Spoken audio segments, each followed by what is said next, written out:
On News Hour tonight. Those in support of this motion say aye. Those against say nay. The ayes have it. PDP expels Wike, Fayose, Anyanwu, others for alleged anti-party activities. Terrorists kill 4 security officers in fresh ambush. Lagos records surge in pedestrian bridge use after fresh enforcement. And away from Nigeria, Africa Center for Disease Control confirms Marburg outbreak in Ethiopia. Good evening and welcome to News Hour on Trust TV. I am Chiamaka Nwafo. Start off with the convention taking place in Ibadan. The People's Democratic Party has expelled the Minister of the Federal Capital Territory, Wike, and the former governor of Ekiti State, Ayodele Fayose, from the party for anti-party activities. The party also expelled the National Secretary of the party, Anyanwu, and 8 others. The decision was taken at the National Convention of the party in Ibadan, Oyo State. The PDP National Convention is taking place at the Lagos Salami Stadium in Adamasingba, Ibadan, Oyo State. The party unanimously voted to expel them for anti-party activities and fostering disunity with series of litigation against the interests of the party. The National Convention, which is currently holding at the Lagos Salami Stadium, has delegates from 17 states across the country in attendance. A chieftain of the PDP, Bode George, moved the motion for the expulsion of 11 key members, citing what he described as activities inconsistent with the party's collective interest as reasons for the move. Following members,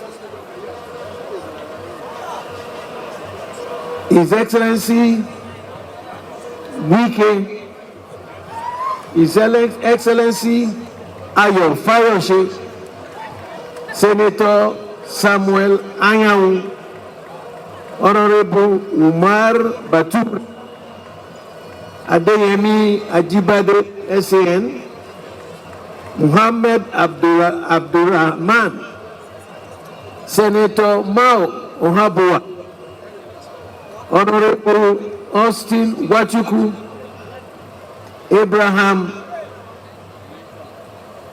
George Turner, and Chief Dan Obi.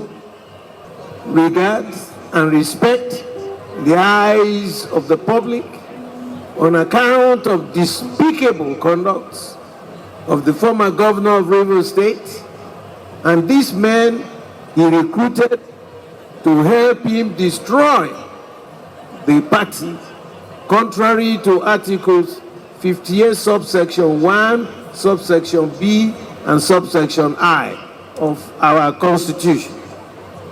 I, Chief Olabode George, hereby move that this convention should expel this person so mentioned above from the People's Democratic Party. The chairman of the PDP in Bauchi State quickly seconded the motion. The governor of Bauchi State, Bala Muhammad, put the vote forward for members to adopt and ratify the expulsion of those involved, and it was unanimously accepted. With the expulsion as per the motion raised heavily by our elder statesman, citing our constitutional provisions as enumerated, that is Chief Olabode George, and heavily seconded by my chairman, Sis Adamu Bunda. Those in support of this motion say aye. Those against say nay. The ayes have it. Still in Ibadan, the People's Democratic Party at its national convention has dissolved the entire party structures in Imo, Abia, Enugu, Akwa Ibom, and Rivers states. The decision was confirmed as host governor Seyi Makinde moved a motion to ratify and approve elected executive committees of the PDP at various levels in states and zones where congresses have already been concluded. The motion was presented at the elective National Congress, the party's highest decision-making organ.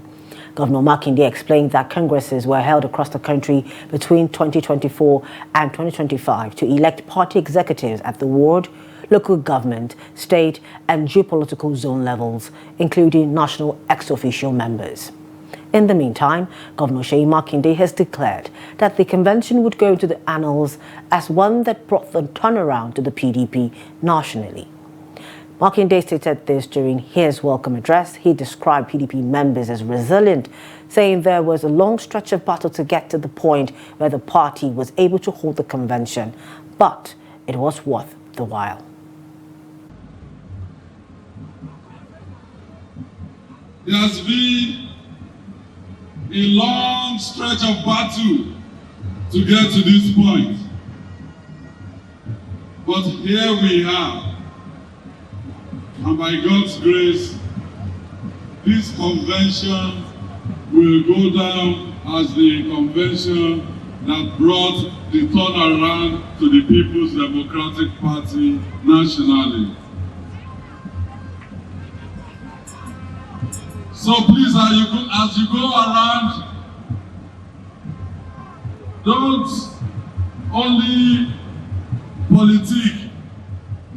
You should use the time also to taste amala and begiri in Ibadan. So on that note, on behalf of the people of Oyo State, especially our party members in Oyo State, we welcome you to the 2025 National Convention of PDP. In Kebbi State, the chapter of the People's Democratic Party, PDP, has announced a decision to boycott the party's national convention scheduled for Saturday in Ibadan, Oyo State. According to the chapter's publicity secretary, Sani Dododo, the Kebbi PDP is distancing itself from the convention due to the candidacy of Kabiru Tanimu Turaki, who is seeking the position of national chairman. The chapter questioned Turaki's legitimacy as a party member, citing his suspension in April of 2023 for alleged gross misconduct, anti-party activities and failure to pay party dues.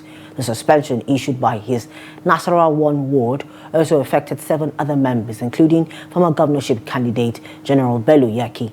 In a petition dated October 25, 2025, the Kebbi State PDP formally notified the chairman of the screening committee for the National Convention of its rejection of Turaki's nomination based on these issues.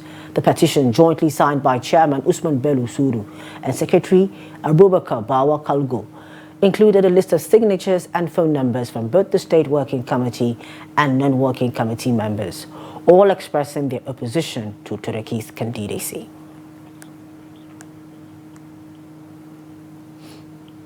Now joining us live from Lagos Salami Stadium in Ibadan, where the convention is taking place, is our politics editor, Clement Oloyede, with an update. Good evening, Clement. Thank you for joining us on News Hour tonight. Thank you for having me. Let me quickly correct. I'm joining from Ibadan, but because of the bad network of the stadium, I step out of the stadium. That's why you can hear each other at the moment. Okay, all right then. Okay, so you spent very much part of your day at the Lagos Salami Stadium today covering the convention. What could you tell us the atmosphere was like during the proceedings of the day? Well, it's the atmosphere expected of a national convention of a national party like the People's Democratic Party. And outsider that is not aware of any controversy within the party for the past few weeks, they're just definitely with the stadium, we think the party is all good.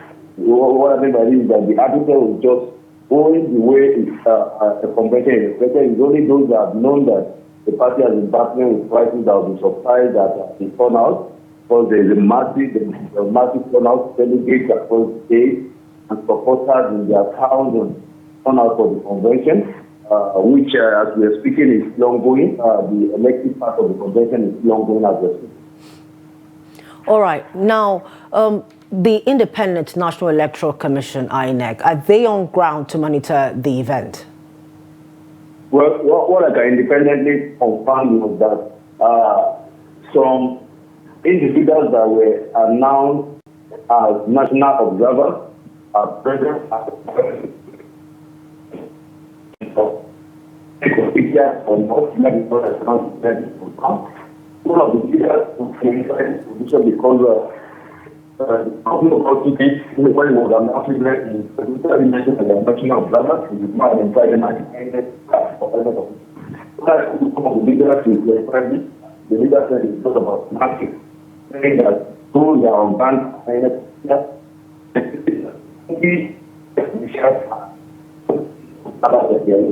so as the case may be, the party officials are intimating that those are observing that the kind of effect are not at this moment to the benefit and power to that because of any figure. Perhaps in the next few days of the person are whether it was present at the percent or not. Okay, so for a moment, while you were speaking, Mr. Oloyede, we couldn't quite get what you were saying. So just for clarity's sake, you're not sure if INEC officials are on ground monitoring the proceedings? Yes, I can confirm, like I said earlier, I can confirm they are observers of ground monitoring. For the identity of what I've been for the observers, because we cannot independently verify. I cannot at this moment categorically say that these are INEC officials. Like I said, some of the party officials I spoke to, party leaders I spoke to, insisted that these are INEC officials. But there were no formal introduction of these individuals as such. When they were being introduced, they were introduced as national observers. So that is much as we know about those that are observing this election. Okay. Now, what more can you tell us with this litigations that surround this convention? What is the supposed fallout we expect to see in the coming days? Well, I think, just as you said, in a few minutes before I joined this monitoring and I saw you discuss the expulsion of the party chieftain. I think that's the big ticket from this convention. The expulsion of the ex-minister committee, who the party has good to the party. So, next few days,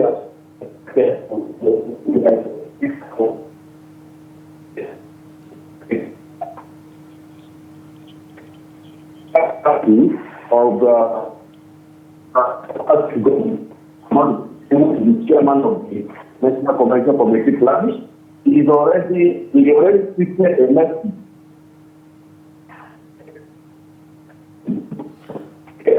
Okay, Mr. Oloyede, just before you go, we've noticed that some persons are not on ground. You know, what can you say about the attendance and what could be the reason for this absentees? Okay, it's only Osun State was not saying at the event. The governor of Canada was also not saying. The governor of Illinois was also not saying. Those are the governors I think were not present at the event. And for each of them to say one or the other, from the governor of Illinois State, what we done is both everybody just confirmed that because it's principal, that minister is against the convention. It would be a shocker if we are to see the convention. So that explains.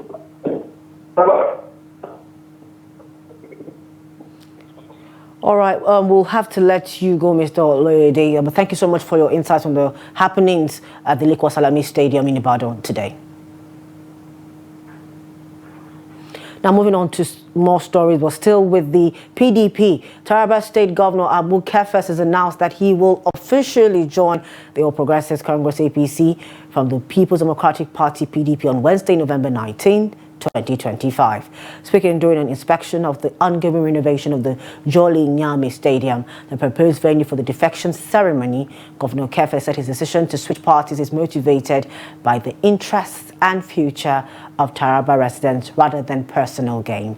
When asked whether there are any conditions set by the APC for his defection, the governor said his speech at the event would clarify the circumstances and allow residents to judge for themselves. Members of the State Executive Council, represented by the State Commissioner for Science and Technology, Muslim Arua, expressed full support for the governor.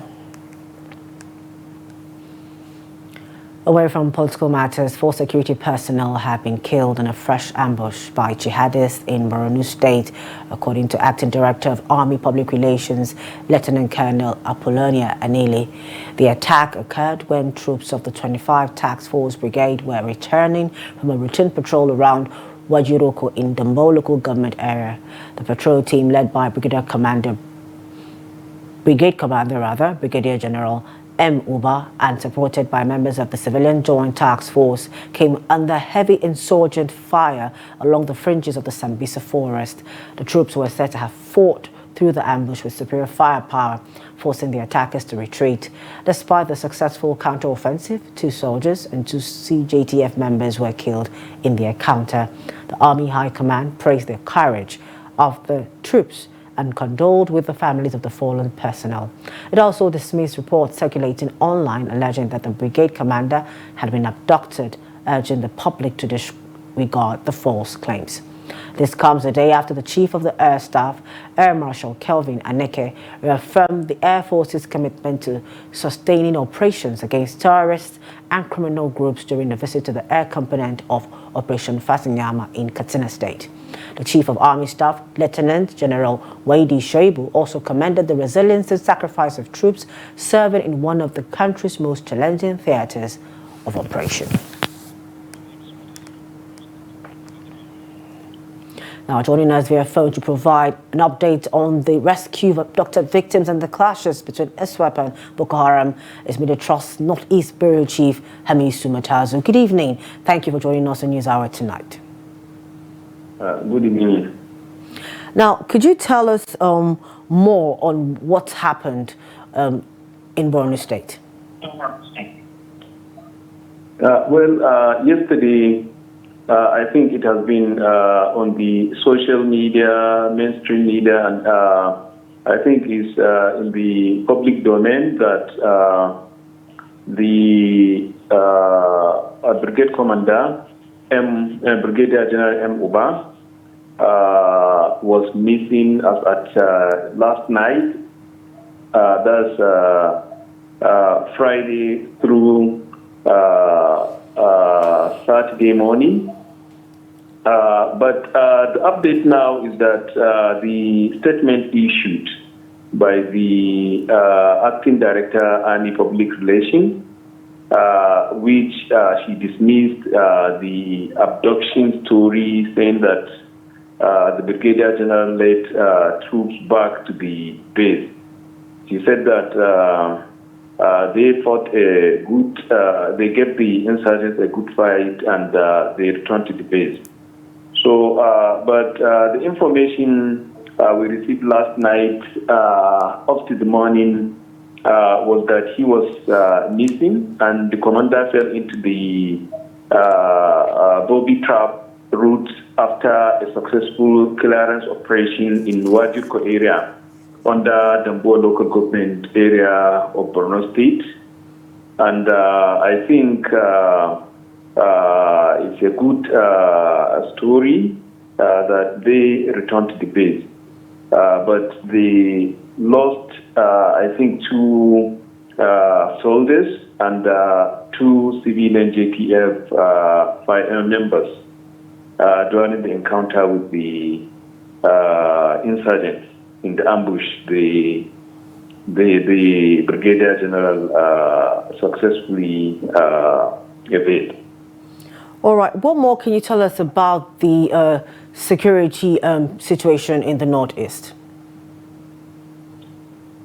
What I can say, actually, one can say, looking at the timeline of attacks that had been happening a few days back, I think they are happening back to back.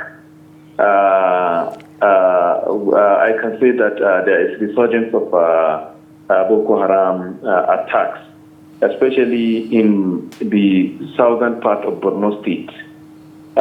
Southern part of Borno State, there was no much attacks happening as so frequent as now, because if you remember very well, I think last 5 days the troops rescued about 86 people that were abducted by the insurgents. and arrested, I think, 29 logistics suppliers in the same southern Borno. And even yesterday, I think the lawmaker, the senator representing southern Borno, Senator Ali Indume, complained about how about 4 farmers were killed in their on their farms while harvesting crops, and in the same southern Borno. And you must have heard of the clash between the ISWAP and Boko Haram members, which led to the death of dozens of them. And I think we can finally say that there is a resurgence of attacks generally in the state. Okay, but now you've said this. What is there anything we could point to as what has brought about this resurgence, especially in southern Borno, as you've mentioned? I think the pattern has changed, because initially all these most attacks happen during the rainy season, when the grasses have grown up and the roads are inaccessible for the military equipment, heavy military equipment. But to the surprise of people this time around, it is happening when the rainy season is over and we are heading into Hamatan. Before now, most of the local security analysts will tell you that the insurgents usually launch attacks during the rainy season so that they can have a buffer zones where they can establish some small and major camps ahead of the dry season, because it is time when the military usually intensify operation in those locations. So what people are saying is that they are accusing military somehow of not carrying the battle to the insurgents, because for the people that I spoke with in Baga area, they were saying that the military have been stationed there for almost 11 years and they have not reclaimed any further territory of the Boko Haram insurgents. And they are saying that this is a time when the military is supposed to take action because of what transpired just recently of the clash between the ISWAP and the Boko Haram members, and it's an opportunity for the military to reclaim all those areas where the attacks or where the clash happened, because most of them have left those locations. Okay. So it's an opportunity for the military to go there and establish base and other formations that at least to increase their territory. All right. Thank you so much, Hamisu Matazu, for your insights on the security situation in the Northeast. Thank you. Still staying in the Northeast, the headquarters of the Joint Task Force Operation Hadinkai say the troops of 232 Battalion Tactical operating under Sector 4 of the theater have recorded a breakthrough with the arrest of a key drug supplier to Boko Haram terrorists in Adamawa State. Zubairu Muhammad, aged 45, was arrested in the early hours of Thursday at Uba Town. In a statement, the spokesman of the theater, Lieutenant Colonel Sani Uba, revealed that the suspect is believed to be a major distributor of cannabis sativa and ice substances to terrorists across Askira-Uba, Chibok, Michika, and Dumbo areas of Adamawa and Borno states. Items recovered from him include 14 blocks of cannabis sativa valued at over 1 million naira, 43.9 grams of ice valued at over 3 million naira, and 2 army camouflage T-shirts reportedly used while peddling the illicit drugs. According to preliminary investigations, the recovered exhibits will be handed over to the National Drugs Law Enforcement Agency, Yola Command, for further action. A chieftain of the All Progressives Congress APC in Zamfara State, Umaru Muriki, has been reportedly killed by gunmen suspected to be armed bandits. Muriki was reportedly attacked and shot dead on Saturday morning along the Gusau Surfey Highway near Fegi village in the Safi local government area while traveling from Guzo to Kaduna. The state chapter of the APC, under the leadership of Tukru Danfulani, confirmed the incident, describing it as a tragic loss to the party and the state. In a statement issued by the publicity secretary of the party in Zamfara State, Yusuf Idris, the late APC stalwart, had just participated in the party's stakeholders meeting hosted by the Minister of State for Defense, Bello Matawalle. Moriki died at the age of 62 and is survived by 3 wives and several children. The APC described Moriki as a dedicated party man and community figure who devoted his life to public service and humanitarian support. May his soul rest in peace. Now, troops of the 3-Division Garrison Joint Task Force Operation Enduring Peace have arrested a suspected gun runner and recovered a cache of weapons in Plateau State in a major security breakthrough aimed at curbing the spread of illegal arms. In a statement signed by the Media Information Officer, Major Samson Nantip Zarkum, the suspect, identified as Ishaya Musa, was arrested on Friday at the Jebu-Basa bypass checkpoint in Basa local government area during an intelligence-led stop-and-search operation under the newly launched Operation Peace Shield. Major Zarkum said the troops conducted a thorough search on the suspect and his belongings, leading to the recovery of several locally fabricated rifles, a Dane gun, an expended cartridge, and other materials believed to be linked to illicit weapons distribution. He emphasized that the operation reflects the commitment of JTF OPEP to restoring peace and security across Plateau and surrounding areas. Major Zarkum also appealed to the public for cooperation, especially as the festive season approaches. The Attorney General of the Federation and Minister of Justice, Lateef Fagbemi, SAN, has dismissed claims suggesting that Christians have been systematically targeted or killed in Nigeria. Fagbemi stated this on Saturday at an event held in Eriile, or local government area of Kwara State, insisted that no religious group was under persecution in the country. According to him, violent attacks were not limited to any particular group or faith, stressing that states such as Zamfara and Sokoto, predominantly Muslim areas, have suffered repeated incidents of killings and banditry. While acknowledging the insecurity challenges, Fagbemi insisted that the federal government was winning the war against terrorism and intensifying efforts to curb killings, banditry, and other forms of criminality nationwide.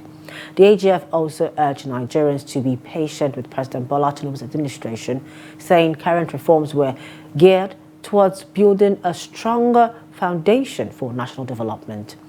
His statement came in the wake of claims by United States lawmaker Senator Ted Cruz accusing Nigerian authorities of orchestrating genocide against Christians and allowing the destruction of thousands of churches. Islamic groups and clerics across Katsina State have asked President Bola Ahmed Tinubu to sack the newly appointed chairman of the Independent National Electoral Commission, INEC, Professor Joash Ojo Amopiton, over allegation of religious and ethnic biases. They made the call across various mosques in Katsina this Friday. Abdullah Yamadi tells us more. The chief imams referenced many instances where Josh Omopitan masterminded controversial issues relating to religious and ethnic sentiments. According to them, someone with that background is not fit to lead a national institution like INEC.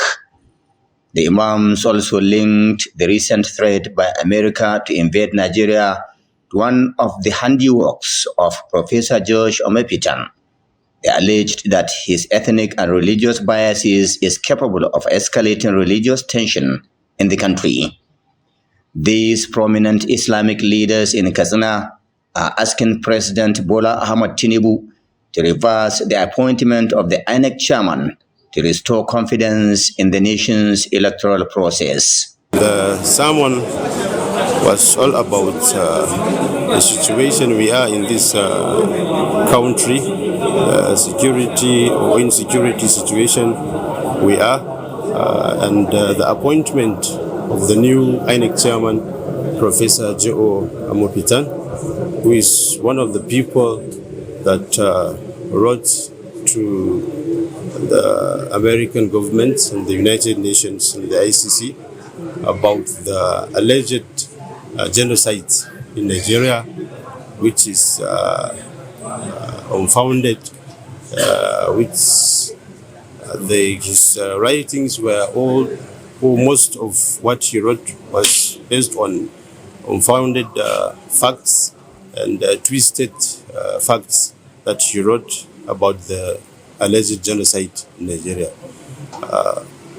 Whoever knows the slightest about the history of Nigeria knows that this country has encountered a lot of crises, a lot of misunderstandings between Muslims and Christians, between different ethnicities. We Nigerians believe that we are all human beings, Muslim and Christians. Those people, if they attack Nigeria, so Nigeria is a country which involves Christians and Muslims and those who have no even religion. So that attack will affect everybody of us, every one of us. So we need peace. And then we pass a message through the President Bola Ahmed Tinubu that we are claiming or complaining, we the Muslim Ummah, about the new INEC chairman by name Joshua Ojo Fetan. We are claiming and we are complaining that we are not expecting the sanity from the person, because we have sayings from, we have many questions about him, as our scholars saying and our writers are saying against him. And he have some manners that we are not to agree about of that habit. The Imams vowed to continue to mobilize Nigerians to reject the appointment of George Omopitan as INEC chairman to ensure peace and political development of the country. Abdullahi Izuma Yamadi, Trust Television News, Katsina. We are still on to News Hour and Trust TV. We'll return from the break. Take a look at Lagos recording surge in pedestrian bridge use after fresh enforcement. Just stay with us. We'll be right back. Welcome back. Thank you for staying with us. And now a recap of our top stories. We told you that the PDP has expelled Wike, Fayose, Anyanwu and others. We also told you that terrorists killed 4 security officials in fresh ambush. 2 more stories. The Coalition of Military Veterans in Nigeria has strongly condemned what it calls the public humiliation of a serving naval lieutenant by the Minister of the Federal Capital Territory, Nyesom Wike. The veterans describe the conduct as an affront to the dignity of the Nigerian armed forces and an embarrassment to the authority of the Nigerian state. The report. Addressing in his conference in Kaduna, the military veteran said the minister's outburst did not only demean the uniform, but amounted to ridiculing an institution symbolizing national sovereignty. Wike's action is a threat to the very foundation of this country that he enjoys today as a minister. As a matter of fact, Wike should apologize not only to the officer for using abusive language, but the entire armed forces, the president, and Nigerians. The veterans warned that no democracy thrives when its armed forces are publicly embarrassed by political office holders, insisting that public officials are appointed to strengthen the image of government and not to undermine the morale of security personnel lawfully performing their duties. Why should he, if it's cordial, haven't had that, the place, and seen it in paper, because all this document he has it, I have seen it, coming out physically as a minister of Federal Republic of Nigeria to a site of construction to use bulldozer, is that his responsibility? I'm saying, President Bola Ahmed Tinubu, we are requesting you to remove Nyesom Wike as Minister of FCT. Even if you want to retain him as a minister, appoint him into another ministry and bring somebody else because he's stepping on so many toes. The veterans maintain that respect for the uniform is non-negotiable and essential to sustaining discipline within the armed forces. Bello Musa, Cross TV News Kaduna. Over in Lagos State, millions of residents are now making use of pedestrian bridges, especially in the state capital, Ikeja, and across the Agege axis. This growing compliance follows renewed enforcement by state government officials who now arrest individuals crossing major expressways. Here's more in this report. In Lagos State, pedestrian bridges constructed by various administrations, once abandoned by residents, are now witnessing increased use, particularly in Ikeja, the state's capital, and in Agege.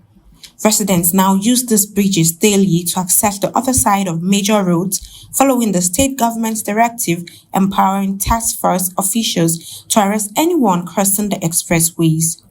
In Ikeja and Agege, residents who previously crossed the busy roads or rail tracks are now compelled to use the pedestrian bridges, as the state government has erected high barriers, leaving them with no option but to climb the bridges for their safety. Convenience is made for people to enjoy and prolong his life and for his own personal safety. Still risking his life dashing across the expressway is a high risk. And most, I can say, 40-20% of those who try it never make it. It's safer. It's safe. At least for avoiding the accident. It's safe, man.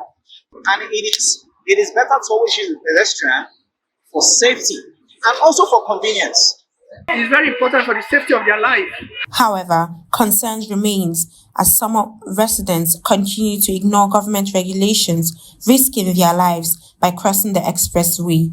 A number of those who declined to speak on camera argued that the available pedestrian bridges are insufficient, claiming that several bus stops in these areas lack nearby bridges and walking long distance to access one is time-consuming and exhausting.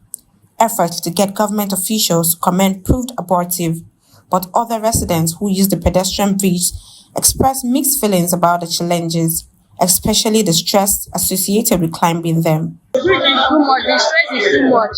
Before you climb the bridge, it's not easy. So there's nothing like this of it.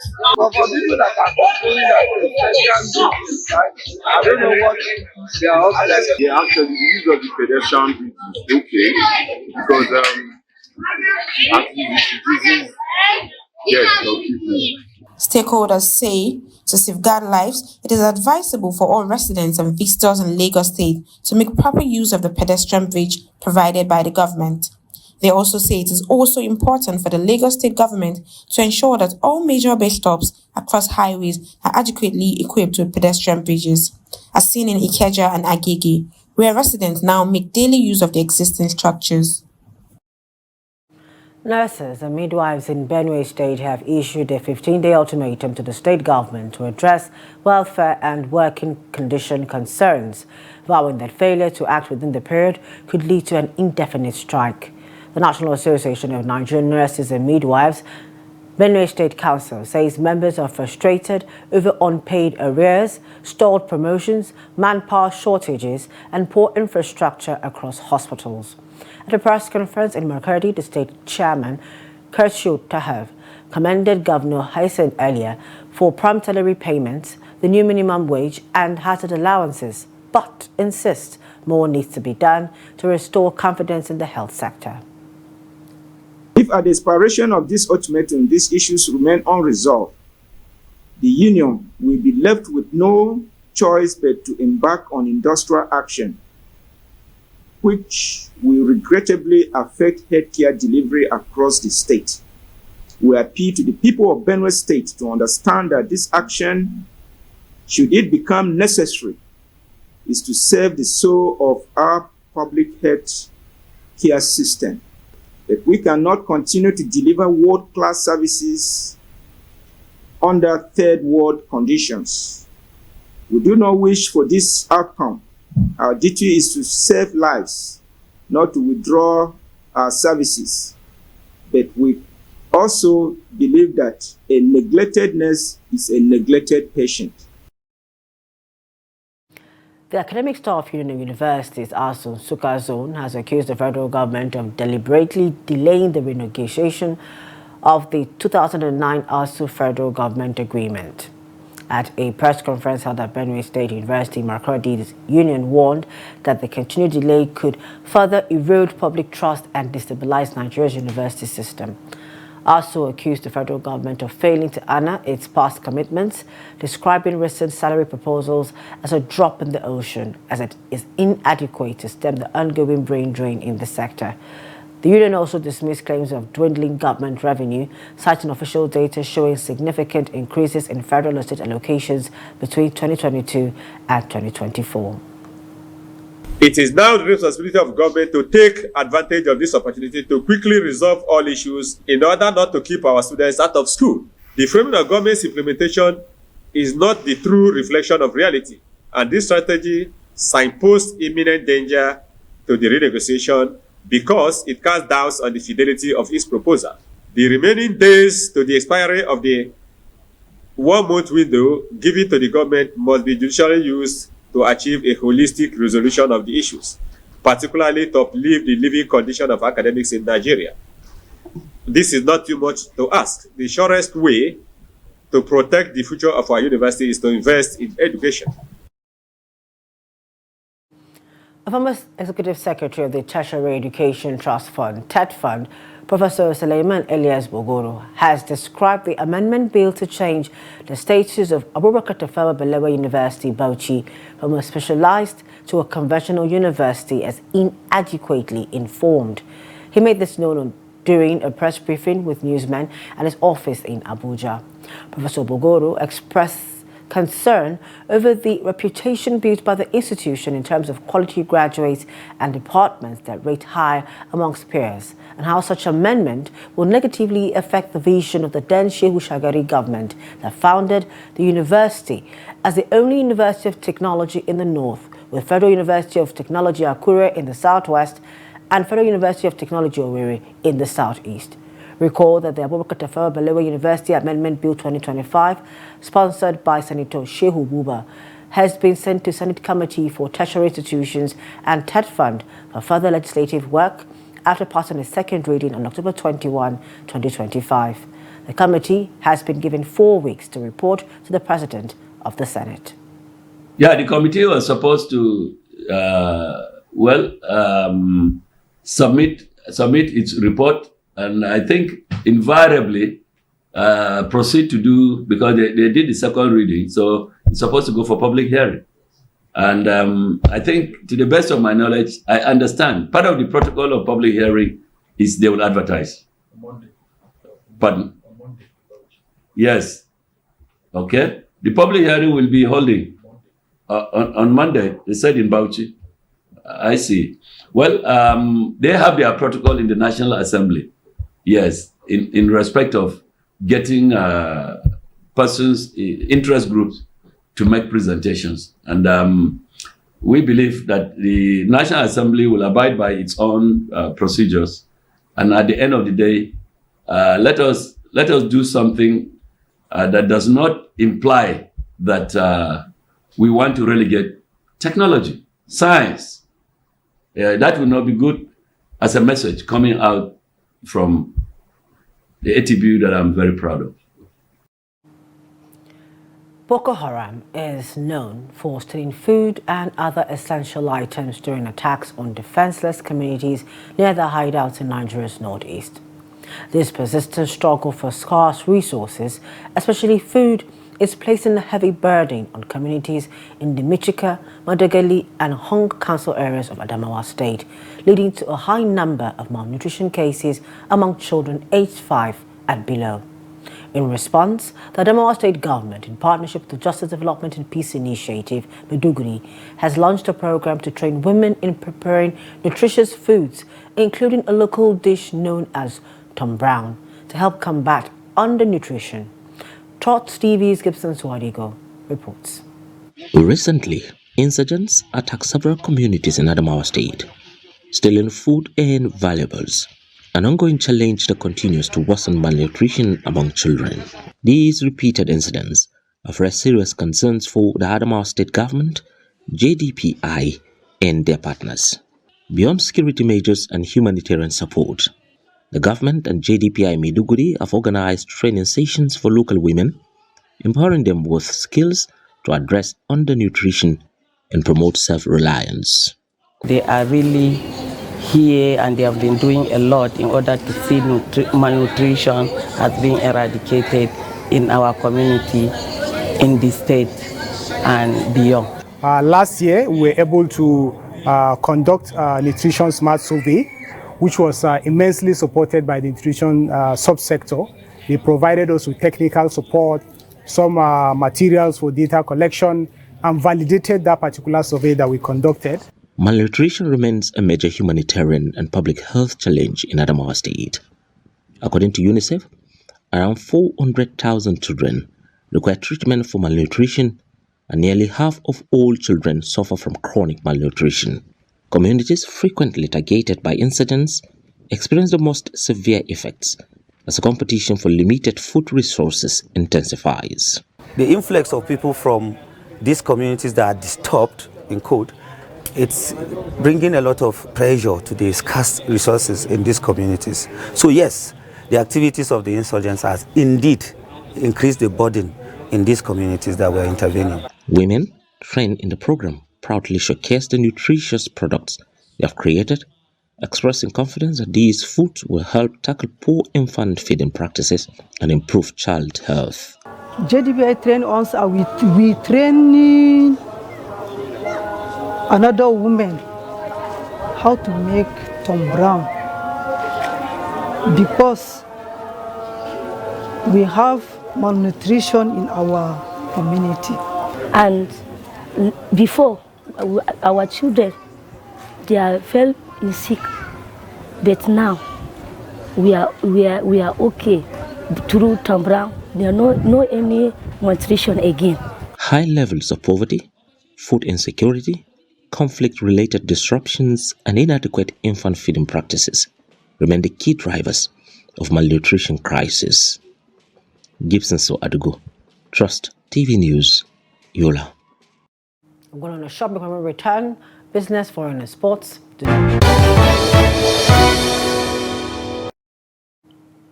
Welcome back. Thank you for staying with us. In business, S&P Global Ratings has revised Nigeria's sovereign credit outlook to positive from stable, citing sustained reform efforts and improving macroeconomic indicators.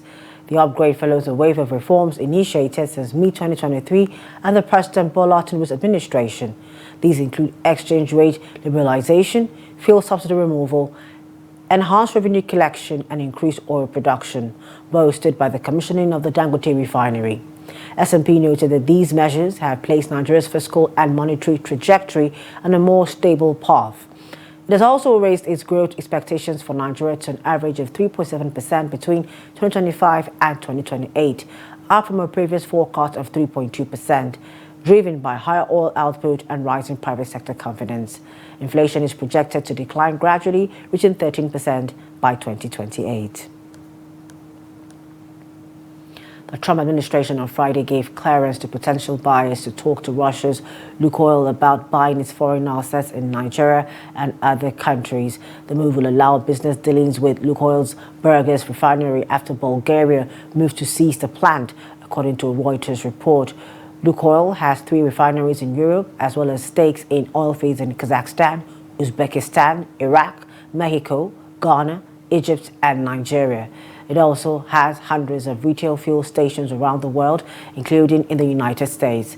The United States last month imposed sanctions on Russia's 2 biggest oil companies, Lukoil and Rosneft, for their help in financing Russia's nearly 4-year war in Ukraine.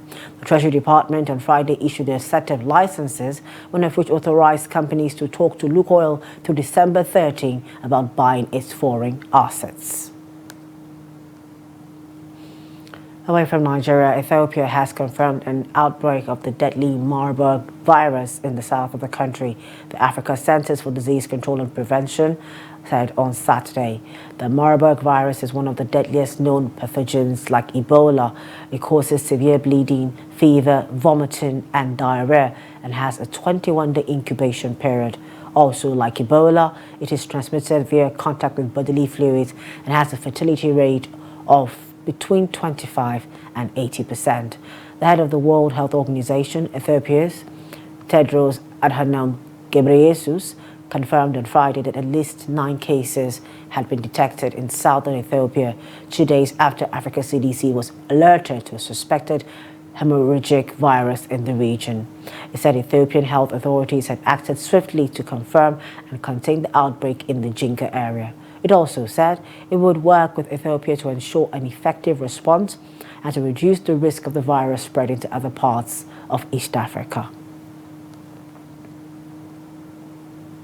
Lawmakers in Benin on Saturday approved a constitutional amendment extending the presidential term of office from 5 years to 7 and creating an upper house of parliament.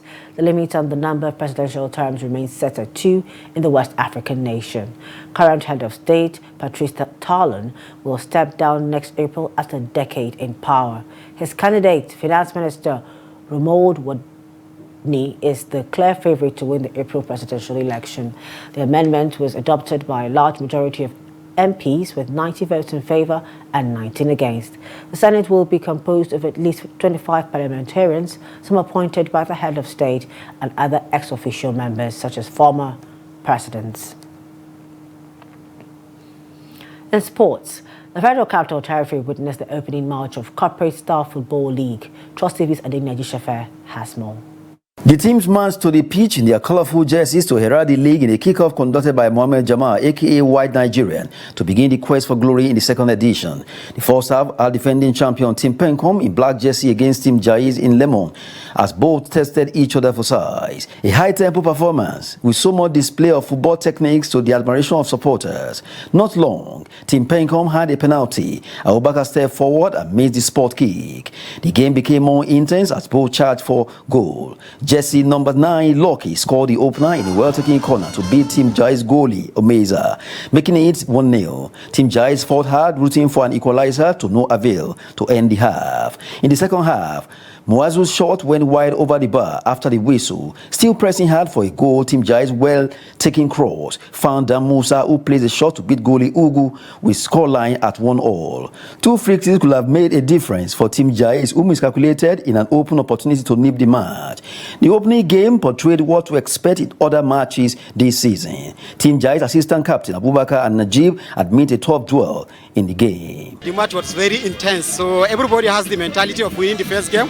You know how important first game is in every competition, so we are hoping to win, but at long last we play draw, so it's a good movement, so we can put more better next time around, inshallah. It's the new beginning of the new tournament, so we are trying to get up to speed, and we were just trying to get over the line. So next game we are going to try our best to get the 3 points, because we have to do that so that we can progress to the next stage. Captain of Team Jais also believes his team will play better in subsequent games. We tried, but we saw that we needed to play more so that we can bond more and have the synergy that we need to succeed in the next game. So for the next match, we'll be training during the week to see how we'll harmonize our games. Action continues in the league till 13 December, when finalists will log on to determine the winner of 2025 Corporate Star Football League.